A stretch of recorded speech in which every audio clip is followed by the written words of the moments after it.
Okay, unlike when we mount a race ski where we have multiple components going together to try and, build the system, regular ski is a lot more simple in the respect that we only have to drill the ski once and apply the binding to the top of it.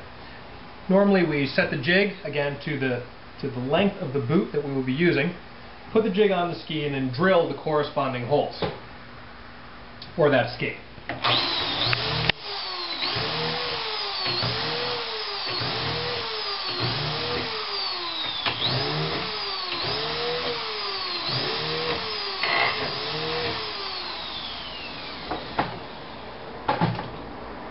After drilling it, we would take the jig off,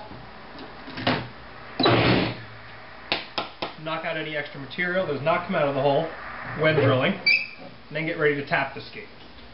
Tapping the ski, what it does is a lot of the skis now they have a metal top sheet. We want to tap the ski to cut the hole for the screw to go into in that metal top sheet rather than just trying to force the screw into the hole. So typically we just give them turn and a half, 2.5 turns, just enough to break that metal top sheet and add some threads for the screw to start into.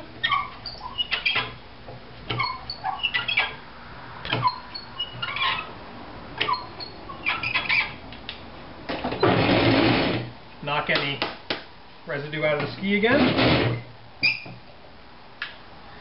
Add a little bit of glue to every hole, again to lubricate the screw as it goes in and to make the screw stay solid, and of course it keeps water from getting into the ski because obviously you don't want water inside your core of your ski. We just lay the plate down, lining up our screws over the holes.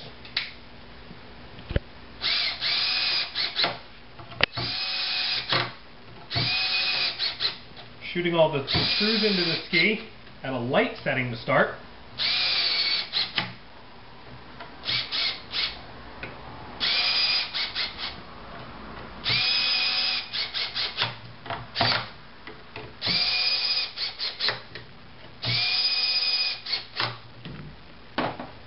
Then going back and hand tightening all the screws to the proper tension.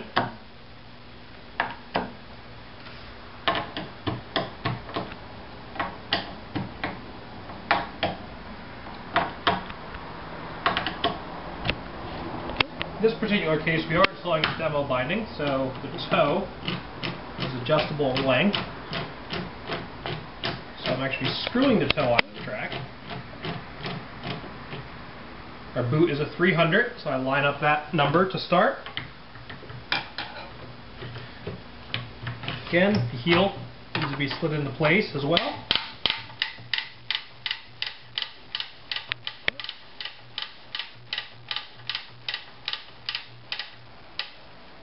And there's our starting point for mounting the binding.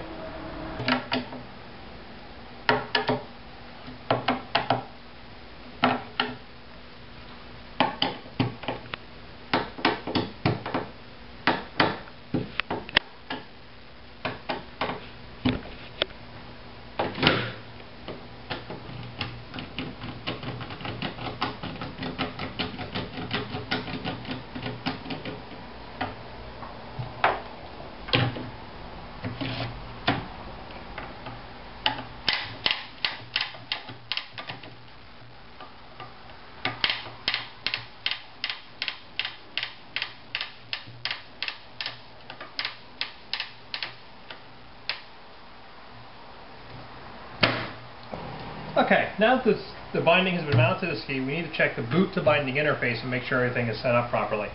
I've already looked at the DIN chart to figure out the customer's specific DIN to their height, weight, age, skier type, and the length of the boot sole. Now we just basically set the boot in place, get an idea of where about it needs to go to start. Click it in, check the forward pressure. Adjust it, check it again.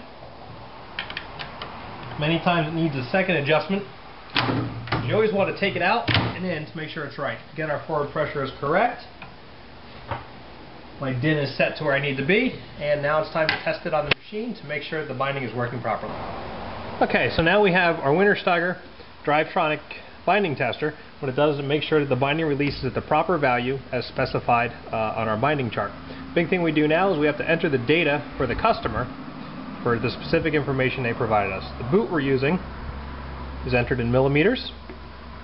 We then enter the customer's weight in pounds, their height, their skier type, their age as to whether they're under 50 or over 50 or under 10, that changes the setting, what kind of binding we're actually using, which is a marker here, what kind of heel it actually has, and it gives us a number to what we have to use to test the binding. So then we start testing.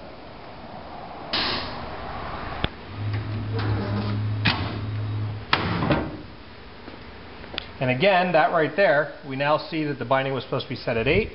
This indicates that it tested fine, and our DIN is 8. So therefore we can go on to testing the other direction. So now we test the other direction.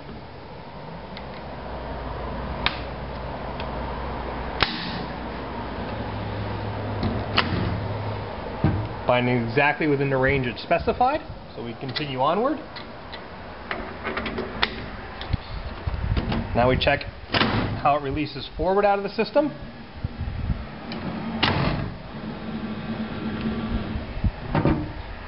Exactly within the range again, so this binding tests out just fine.